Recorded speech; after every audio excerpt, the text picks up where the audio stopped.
seekest forbidden knowledge, but shall find naught but damnation.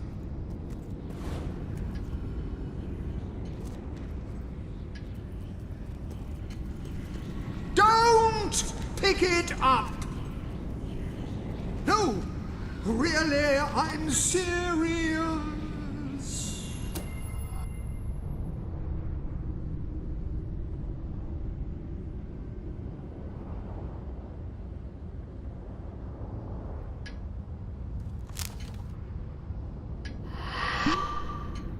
You lot just can't leave well enough alone, can you? Bloody literary tourists, bane of my afterlife.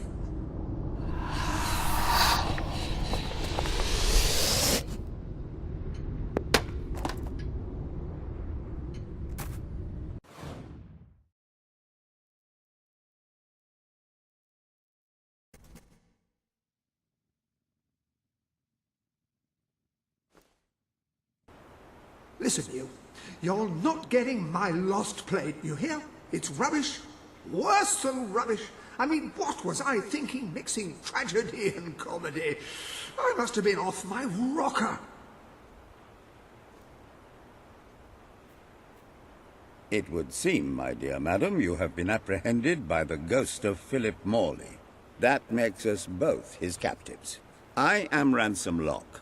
If the name seems familiar, it is because I was once a detective of some renown. And yet, here I am, ready to live out the rest of my days, trapped in a book.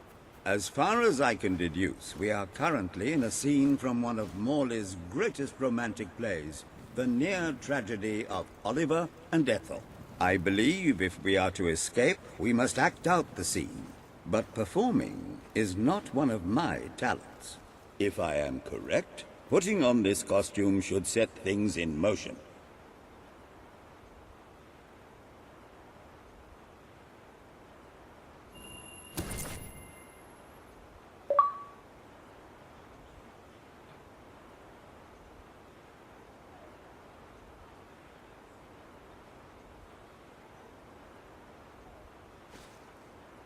Oh, Ethel, my love, my life, my son.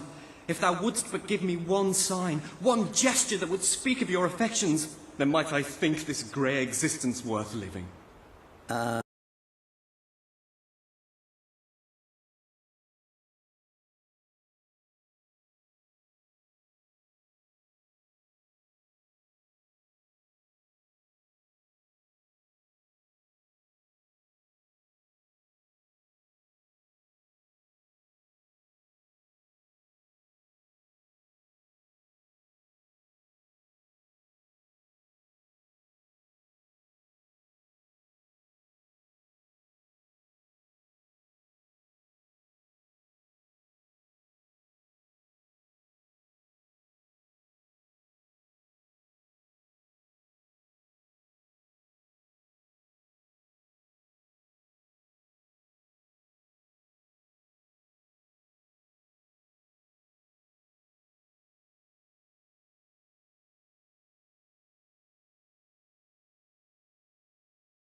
Yes, a classic moment in the play. You are Ethel, the beautiful young daughter of a dung merchant. Show Oliver that you love him, and we may be able to leave this scene.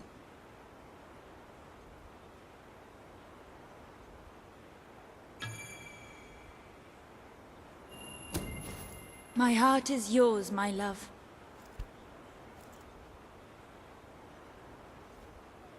Let the heavens and the seas, the toads and the eels sing the song in my heart, for she doth love me, and all is well. We shall meet again in the morrow, my little ferret, and elope into the sunset to live out our days in wondrous joy. A magnificent rendition. Truly, I applaud you. I see you are gifted with remarkable literary cunning, but can you really comprehend the depths of my work? That we shall see. Ah, yes. This is undoubtedly a scene from one of Morley's earlier, funnier plays, Bloodbath at the Royal Court. And this must be your costume. The role of the fool is one filled with tragic depth. It will require a masterful performance.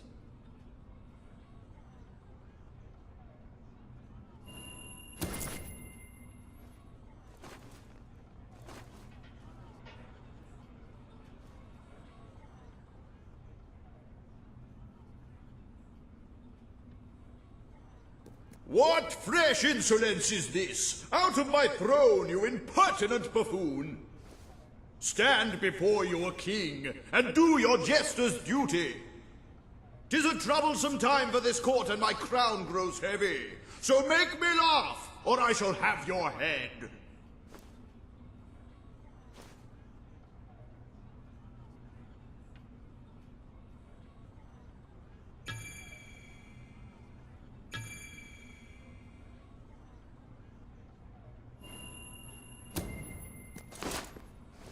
Coochie coochie coo.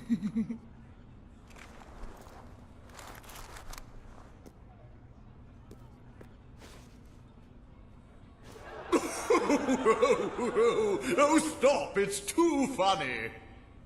I believe I'm in the right mood now to meet with those foreign delegates. I think I shall only behead half of them, yes. I have never seen a more convincing fool. There is hope for us yet. You handle my royal dramas as well as you handle my romances. But will your versatility extend to the more subtle domains of theatre, I wonder? Oh dear. Unless I'm mistaken, this is a scene from Morley's notoriously violent historical epic, Titus the Mutilator, Part 2. Which would mean this is the gladiatorial arena from Act 5, where Titus is finally slaughtered by savage warriors seeking revenge. A favorite scene of mine as a child, I must admit. And here is Titus's famous costume. I had some pajamas that looked just like it. Put it on and you will take on the greatest role of your life.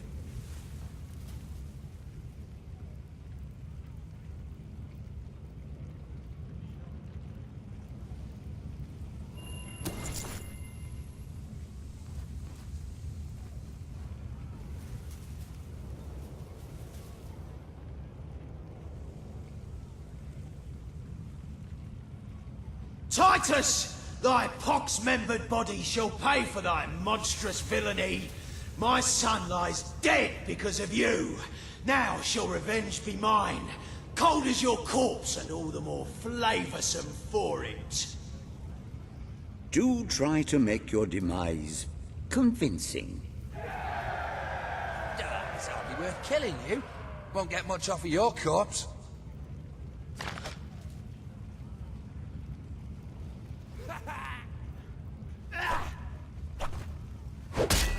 This girl's dangerous. We've got to take her down quick. Oh, now that's gonna land.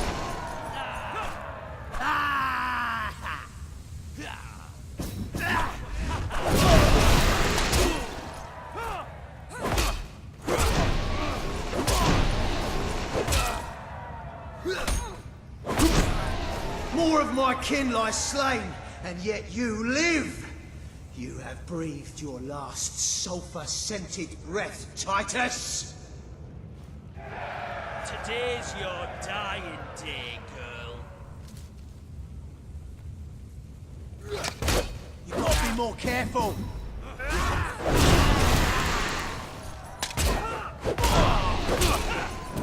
You ready to wipe the floor with her, lads?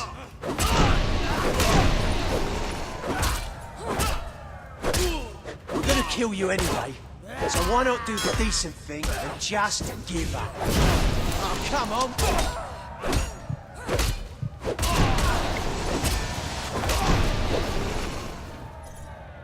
All my men dead, my vengeance denied, my world undone! I cannot stand to live 1 second more! A tremendous performance.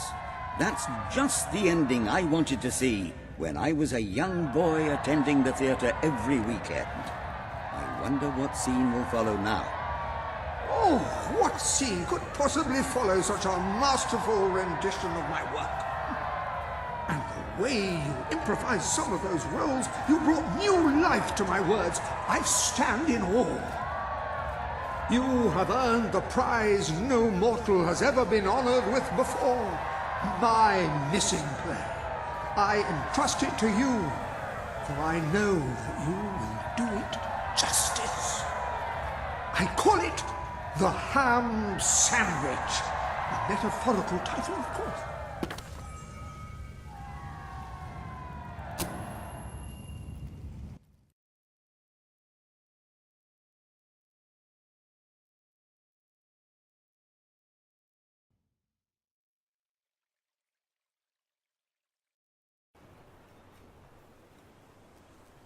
Ah, you have retrieved our aged investigator. Happy day!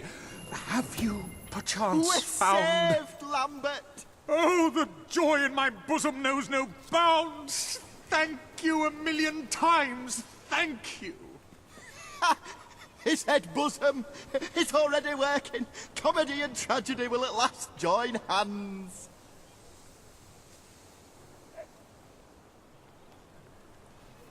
Hark! Bear witness to the tragic futility that is man. Oh, how it doth sear my senses to see paradise and yet to be barred. That reminds me of a great joke. A guard, a monk, and a chicken walk into a bar. Unfortunately, the bartender had a mild heart attack that morning, so none of them get served. And yet what purpose doth heartache serve when the infinite dark blanket that is death falls softly upon our still beating core?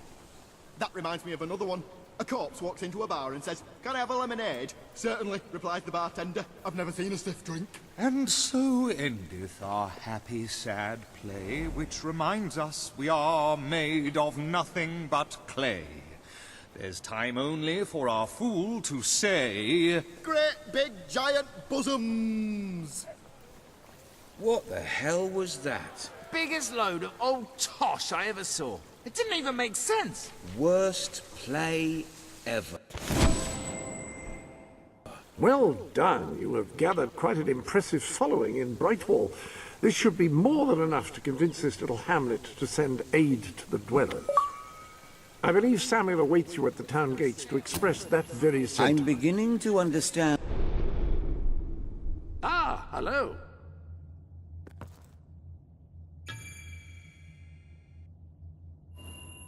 And why Philip